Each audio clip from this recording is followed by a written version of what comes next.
Pat, there's a lot of different things that go into a person. In the beginning, when you're young, you know about your ancestry. Grandpa and grandma and all those people, and it leads you to think you're part of that line. And then later on, like I found out that there's possibly reincarnation.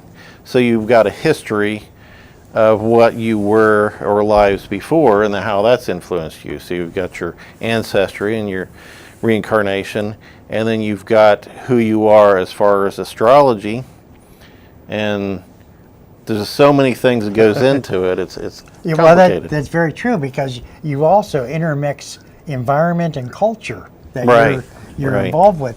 And it really takes an individual to really understand not just one aspect, but many aspects. And today we have Patty Post back. Patty is one of those individuals that really understands not just one phase of an individual, but many. So Patty, welcome back to Form of Reality. So happy to be back. Thank you for inviting me again. Well, it is interesting, as Mike was saying, we have a variety of different The backgrounds. things that make us who Yeah. we are. Yeah. And care to share some thoughts, what Mike was saying? Yes, yeah, and I find it such a fascinating subject, ancestors, prior lives, and to me, and this is my belief, and I never say that I'm holding the truth, but it's my belief that actually heritage, ancestors, and prior lives are actually the same. I think I do believe in reincarnation, and that's not just because to me that feels right. Also, if you look at physics, the way that energy cannot go away but just changes form.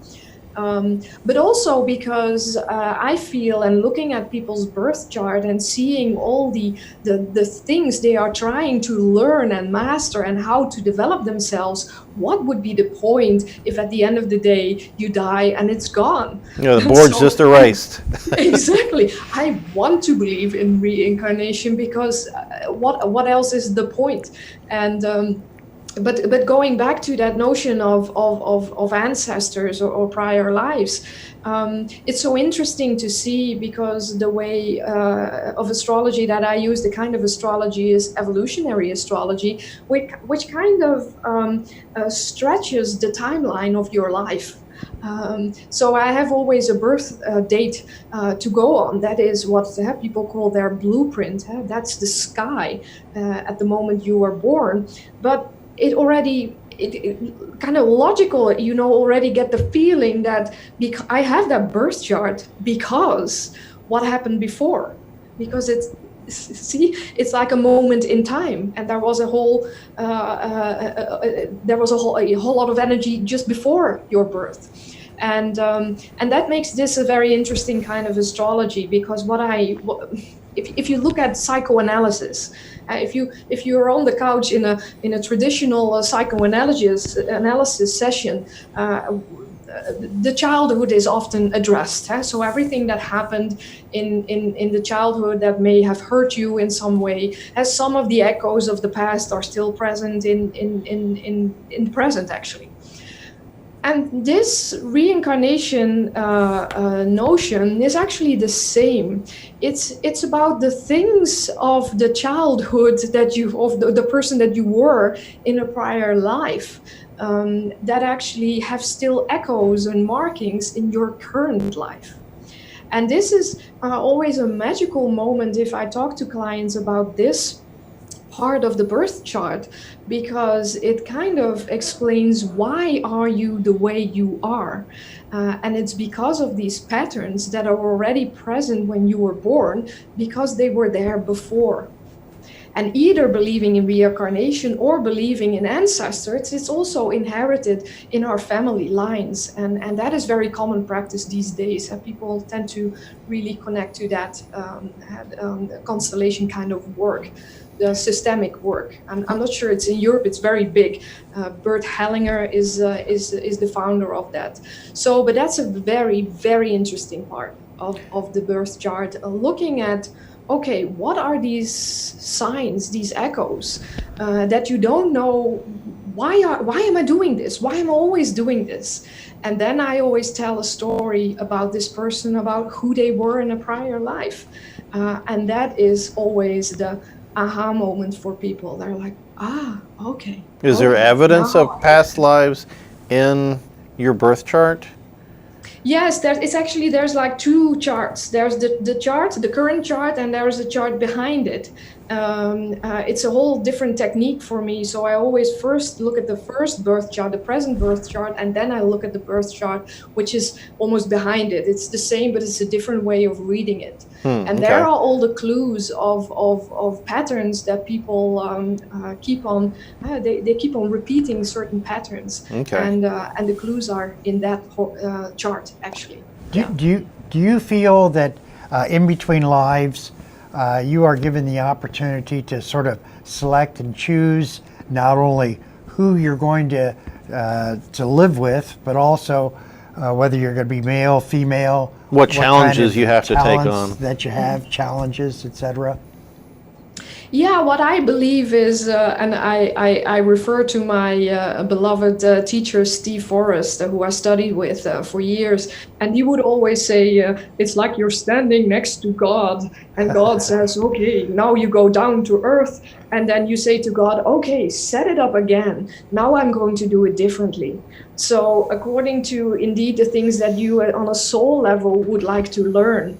And what I always find so fascinating, magical, and very true is that when we are not incarnated yet, that we kind of have this opportunity to say, okay, in this lifetime, in the coming lifetime, I would like to learn about trust.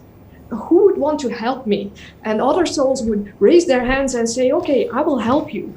And then both souls get reincarnated, forget about the deal, and maybe end up being married to each other. And this husband might be very disloyal to his wife because somehow she has to learn something about trust and claiming her own life. So I think everything is like an agreement. We just forgot. And unfortunately, I guess, but you wouldn't learn anything if you knew what the answer was. Exactly. But I think every life is about, like you say, a lesson, whether it's jealousy or trust, or it's a core belief or a way of, I don't know, something you need to learn to get over that part of your life. Yes, and it's about evolution. It is about coming into a new evolutionary stage of the soul, where you can get past some of the themes that you didn't do right in previous lives. See, I tend to agree with you.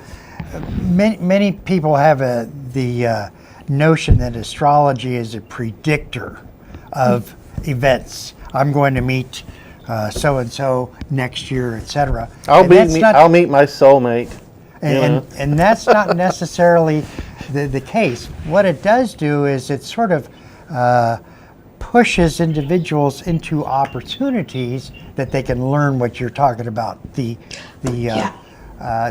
learning trust, and that being aware of those opportunities gives each individual a better opportunity to learn those valuable lessons.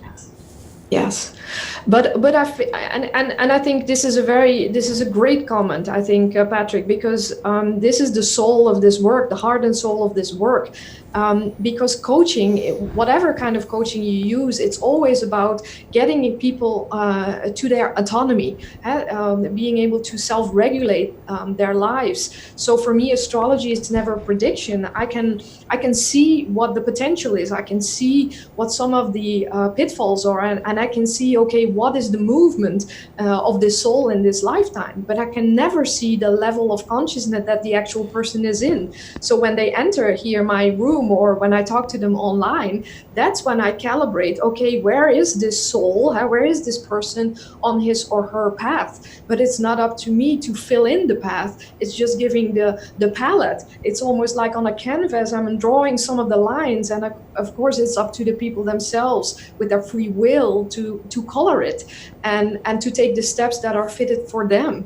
But I can help them making, what I always called informed decisions.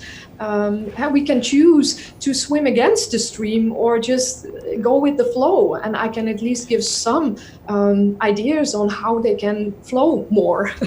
Yeah. That, do you find that men and women are equally interested in the work that you do, or do you tend to gravitate towards more younger, older men, women?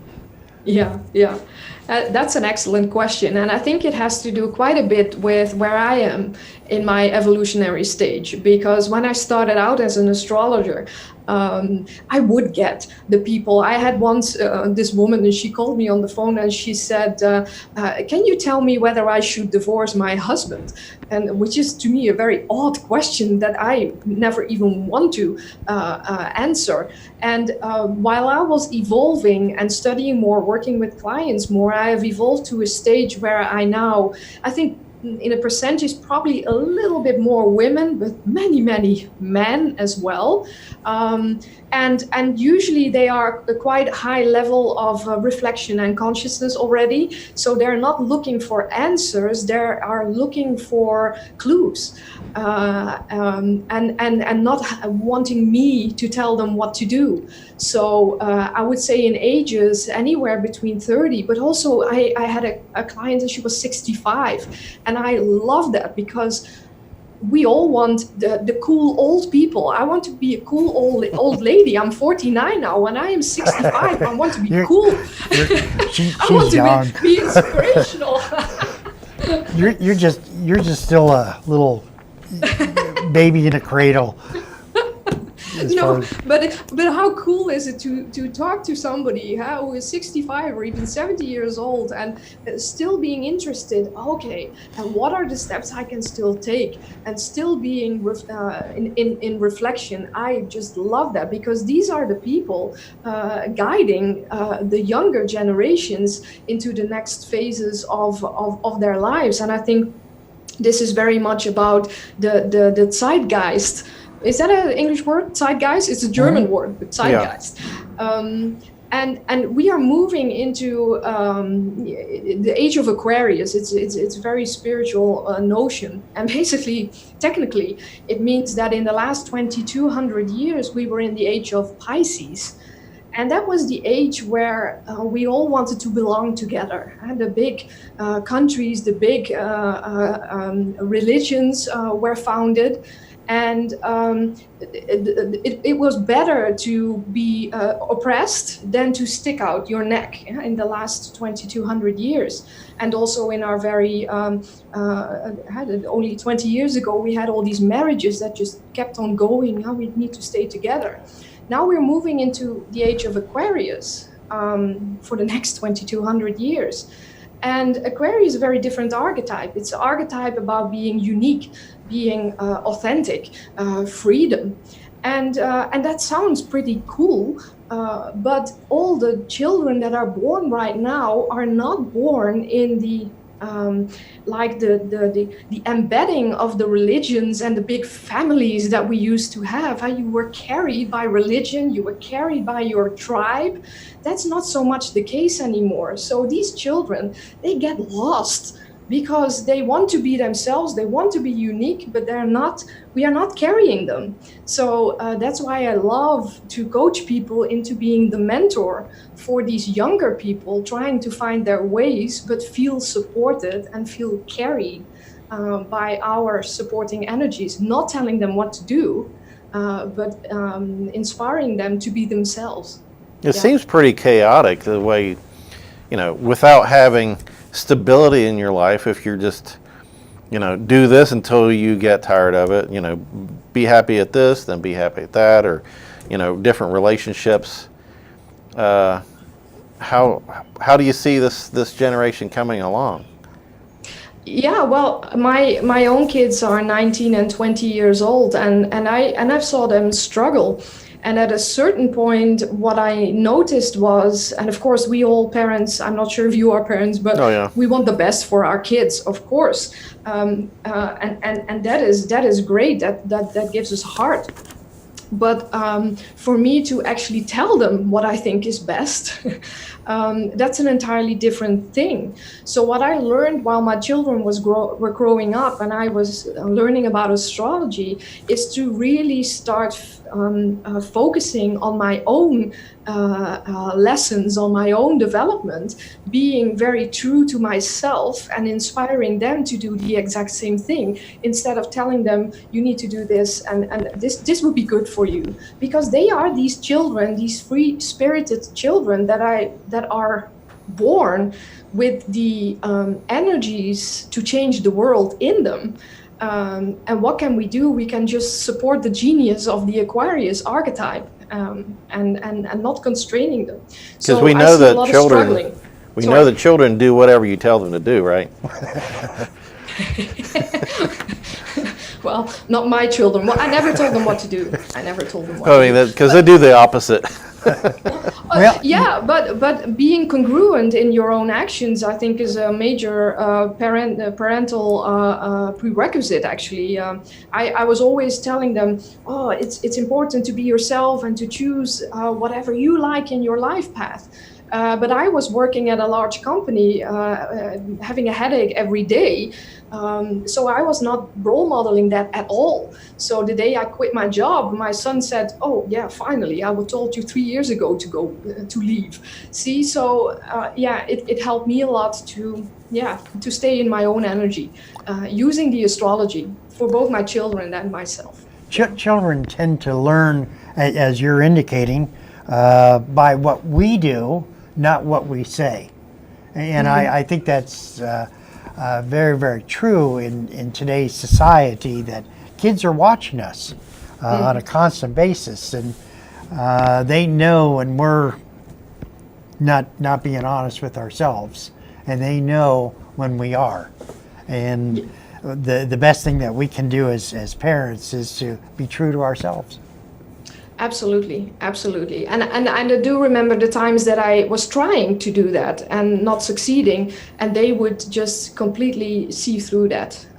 So yeah, for me, making the big career switch from corporate life into being an astrologer was a huge step, of course. But it felt so true, and ever since, I'm more of a role model, and I'm not only role modeling. Okay, it's possible to make this huge switch, but also I'm role modeling entrepreneurship, which I think is very true to the archetype of Aquarius, which is do the things that you are actually really, really good at. That's too bad that so many people are still on a payroll, and maybe 70% of the time they do things that are really good at, and the 30% that they need to do that because it's in the job description. So for me, entrepreneurship is a very important quality, and I hope to be a role model for that for my children. Yeah. Yeah, you're an astrological coach, and being a parent is the hardest coaching job of all, I think, because a sports coach gets to go through a game from beginning to end over and over and over. And being a parent, you got one shot, pretty much. The game is always changing and there's no end. You know, even when they're 30, 40 years old, you're still the parent. Yep. Yeah, and I because I get asked a lot. Okay, will it help if I know the astrology for my child? And my answer to that would be yes and no, because my most important answer would be, okay, make sure that you live your own authentic life and role model that to your children, and then knowing what their path is, yes, can help you, but only to have them stay true to themselves, and myself as a parent as well.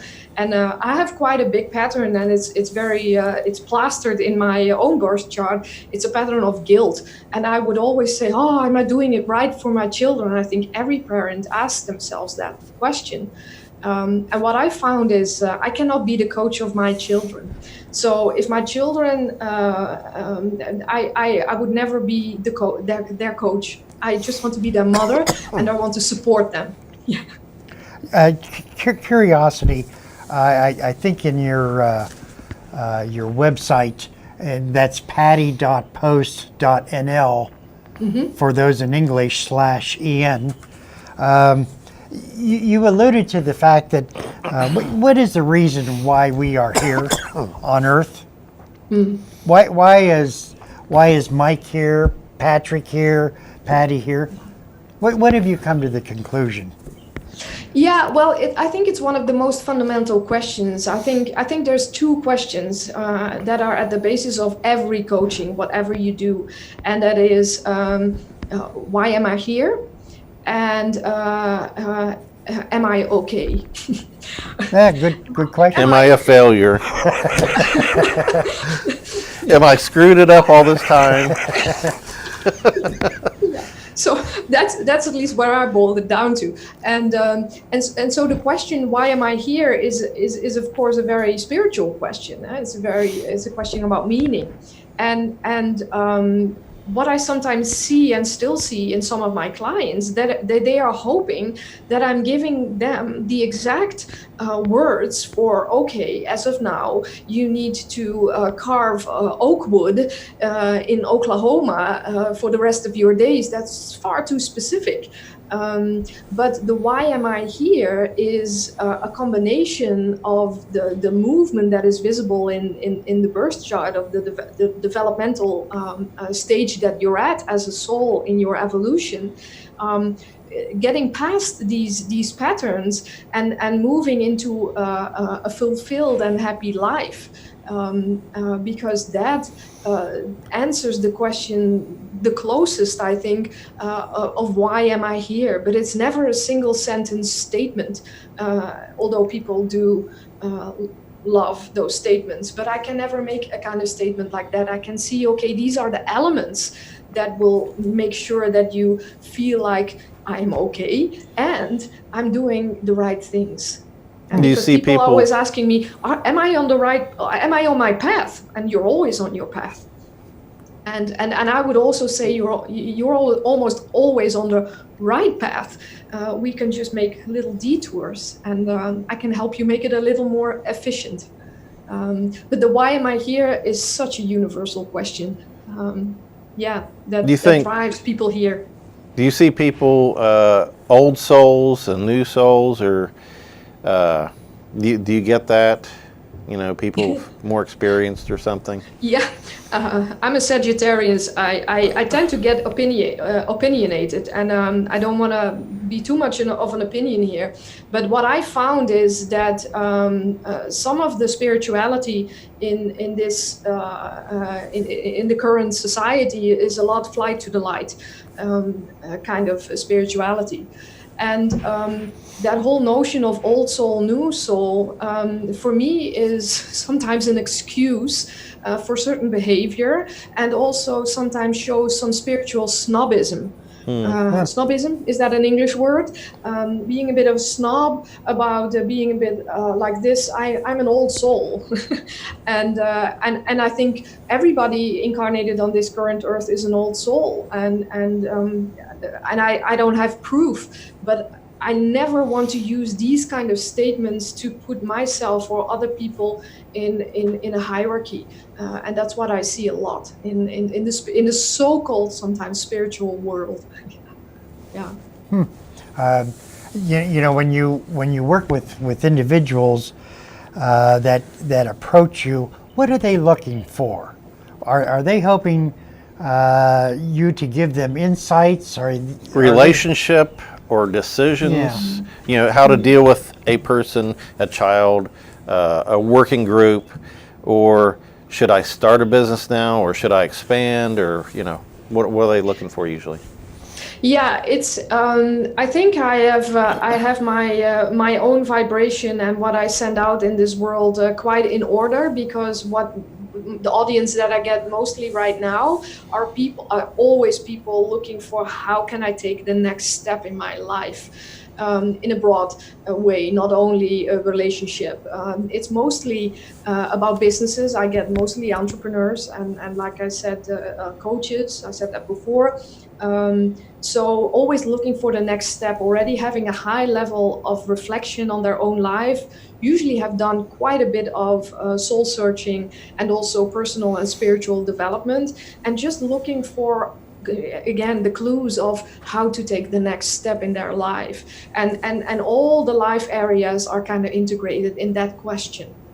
But it's always a very, I get very mindful clients who know that I am not going to tell them when they are meeting the man of their life or when their business will be successful. We never have that guarantee. Of course, when I see a great Jupiter aspect, that's an aspect of expansion.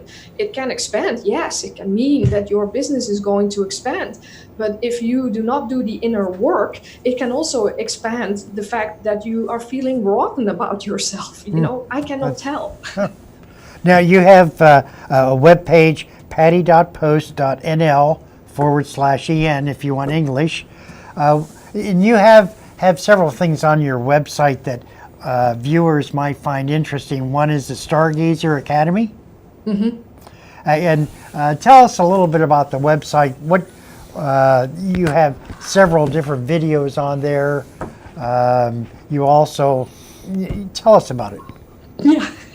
Yes. So apart from the individual coaching, which for me is never a single reading, it's always more sessions.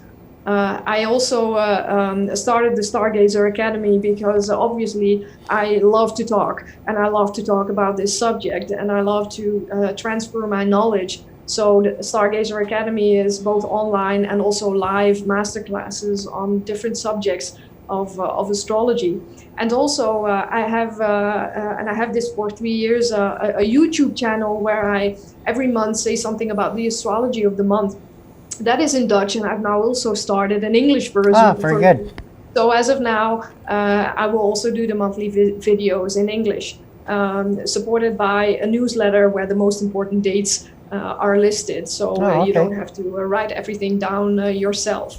And I always try to give inspiration on mixing psychology, astrology, business, and obviously I love sharing my knowledge. So my website is full of videos. And a lot is still in Dutch, but I am transforming that more to international because, I get more and more international clients. Yes. We're just about out of time. Last words of wisdom from you. Last words of wisdom. Well, what I hope is, and coming back to that Aquarian age, I think that would be my last word of wisdom. Feeling the internal drive of exploring your unique potential, follow that and see how you can integrate that in your current life, and also support our children in being the greatest versions of themselves, even if it's not the way that you laid the path out for them. So, and that's a word to all the older people. Yes. Mike, fantastic. Yeah, another great lady. conversation. Yeah. And Patty, we hope to have you back, and you can tell us more about some of the things that you're involved with. Again, we're talking. Great to be on here. It's great having you there. We're talking with Patty Post, astrological coach from the Netherlands. Yes. Thank you for listening. And thank you guys for watching, and we'll see you next time.